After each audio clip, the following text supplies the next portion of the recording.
আমি স্পষ্টভাবে বলতে চাই, ঢাকা মহানগর গোয়েন্দা অফিসে আর কোনো আয়নাঘর থাকবে না। ডিবির কলঙ্কিত অধ্যায় শেষ করে সেটিকে পবিত্র করা হবে, যেখানে মানুষ ন্যায় বিচার পাবে। এখানে কোনো নায়ক নায়িকা বা সেলিব্রিটিদের সময় কাটানোর জায়গা হবে না। থাকবে না কোনো ভাতের হোটেল।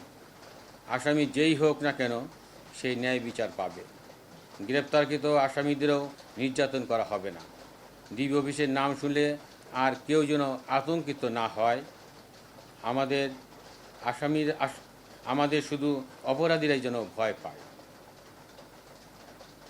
আমি যতদিন ডিবি প্রধানের দায়িত্ব পালন করব, ন্যায়নীতি, পেশাদারিত্ব ও সততার মধ্য দিয়ে দায়িত্ব পালন করার চেষ্টা করব ইনশাল্লাহ।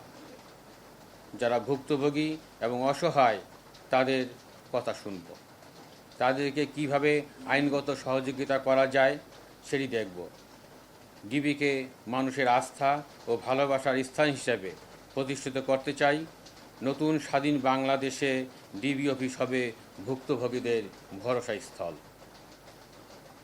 প্রিয় সাংবাদিক ভাই ও বোনেরা, ডিবি অফিসে কোনো রকম অন্যায়, অবিচার ও দুর্নীতিকে প্রশ্রয় দেওয়া হবে না।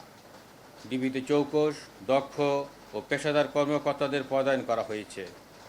তাদের সঙ্গে সমন্বয় করে ডিবিকে পুনর্গঠন করে ডিবির ভাবমূর্তি উজ্জ্বল করতে যা যা করণীয়, সেভাবে আমরা কাজ করে যাচ্ছি। আশ্বস্ত করে বলতে পারি, সরকার আমাকে যতদিন এই পদে রাখবেন, ততদিন সার্বিকভাবে যে সকল কাজ আইনানুগভাবে হওয়ার কথা, আমি সেভাবেই করে যাব ইনশাল্লাহ।